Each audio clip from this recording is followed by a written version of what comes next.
Chers auditeurs, Shalom Uvracha. Ce cours est dédié les Ilou Nishma de mon beau-frère, Rebbe Tzvi ben Pinchas Zichrono Livracha.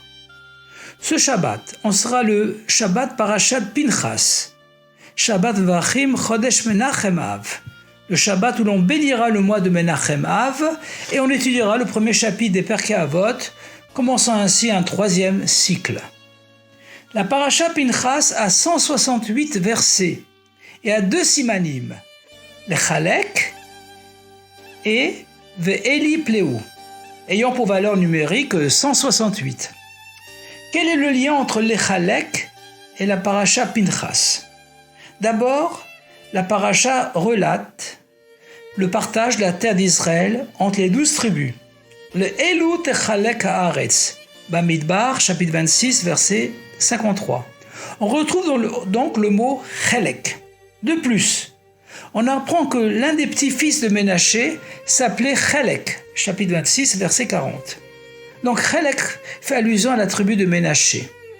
Or on sait qu'à l'initiative de Moshe Rabbeinu, la moitié de la tribu de Ménaché s'est installée à l'est du Jourdain, du Yarden, avec les deux tribus de Reuven et Gad.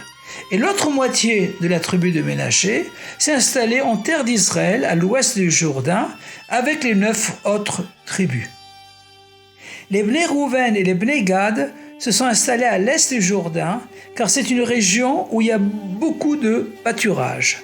Or, contrairement aux autres tribus, ils ne consommaient pas la viande de leur bétail, car la manne les satisfaisait amplement. Et ils avaient donc beaucoup de troupeaux. Ça, c'est la raison simple. Mais la raison profonde est qu'ils voulaient initier la rédemption. Car à l'époque du Mashiach, Hachem nous donnera en plus de la terre des 7 nations, Eretz Israël, les 3 terres des Kéni, Knizi et Kadmoni, à l'est du Jourdain. Quant aux Bnei Ménaché, ils aimaient particulièrement la terre d'Israël, comme on le voit dans la paracha avec les filles de Tselophrad, de la tribu de Ménaché, qui ont demandé à Moshe Rabbeinu d'hériter la portion de terre de leur père, car ils n'avaient pas de frères. C'est pourquoi Moshe Rabbeinu a placé la moitié de la tribu de Ménaché avec Reuven et Gad pour renforcer leur amour de Eretz Israël, et l'autre moitié avec les tribus restantes pour leur rappeler qu'ils ne sont complets que s'ils s'unissent de part et d'autre du Jourdain. Quel est maintenant le lien du deuxième siman, Ve'eli Pleu, avec la Parashat Pinchas?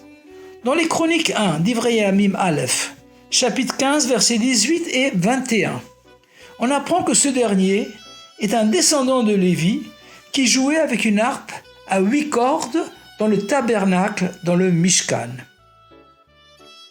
Les 6e et 7e sections de la Parashat Pinchas nous rapportent les offrandes, les sacrifices offerts à Pessah, Shavuot, Rosh Hashanah, Yom Kippour, Sukkot et Shmini Atzeret.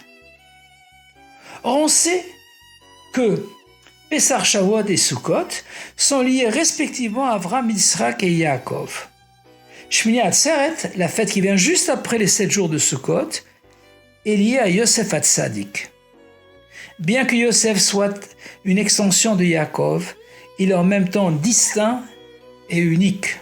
En effet, contrairement aux Avot, Yosef n'est pas un berger, isolé du monde, mais le vice-roi d'Égypte, pays désigné par le nom de Hervat Haaretz, la nudité de la terre, pays de la débauche, où il a su préserver sa dignité, son intégrité, sa gdoucha, en restant Yosef Hatzadik. Il a réussi à introduire la sainteté de nos fêtes, même dans la vie quotidienne. Et c'est précisément ceci que représente le chiffre 8. 6 représente les 6 jours ouvrables de la semaine, le cycle naturel. 7 représente le Shabbat Kodesh, qui est la perfection du cycle naturel. 8, par contre, transcende la nature, comme la Mila, la circoncision, qui est une mitzvah effectuée le 8e jour de la naissance et qui transcende la logique. Mashiach est lié aussi au chiffre 8. Il aura une harpe à 8 cordes. et il y a Pinchas, qui a fait preuve de Messirut Nefesh, d'un don de soi total au-dessus de la raison. C'est pourquoi nos maîtres nous enseignent que Pinchas c'est Eliyahu. Eliyahu est une réincarnation, un Gilgul de Pinchas. Et c'est Eliyahu, le prophète Élie, qui annoncera la venue du Mashiach. C'est d'ailleurs le Mashiach qui partagera le Chalek, la terre d'Israël, entre les 12 tribus. Les Bnei Lévi auront alors une part dans la terre d'Israël, car les Bnei Ephraïm et les Bnei Menaché seront réunis en une seule tribu, celle de Yosef. Il y aura alors une 13e portion de terre, celle du Mashiach, qui sera constituée de la réunion de 12 lots que lui offriront chacune des 12 tribus, d'après l'avis du Rashbam, Rabbi Shmuel ben Meir.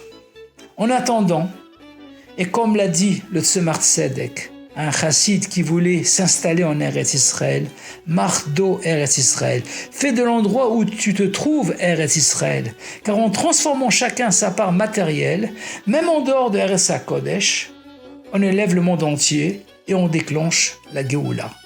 Ceci est lié au nombre de versets de la Parasha Pinchas, 168. En effet, le chiffre des centaines 1, qui représente donc Kouf 100, c'est le Shabbat Kodesh.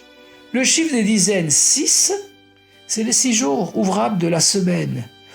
Et le chiffre des unités 8, c'est Mashiach, qui va élever non seulement les 6 jours de Chol, de la semaine, mais même le Shabbat. La Parasha Pinchas est toujours lue juste avant ou pendant la première semaine des 3 semaines de deuil Ben Hametzarim, du 17 Tammuz au 9 Av, à Tisha B'Av.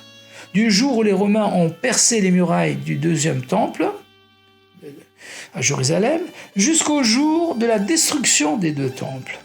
Ceci est pour nous donner les forces nécessaires pour transformer ces 3 semaines de deuil en jours d'allégresse, de joie et de fête. V'afrou hayamim elu, le sasson ou le simcha ou le madim tovim. En commençant par le 17 Tammuz, 17 étant la valeur numérique du mot tov.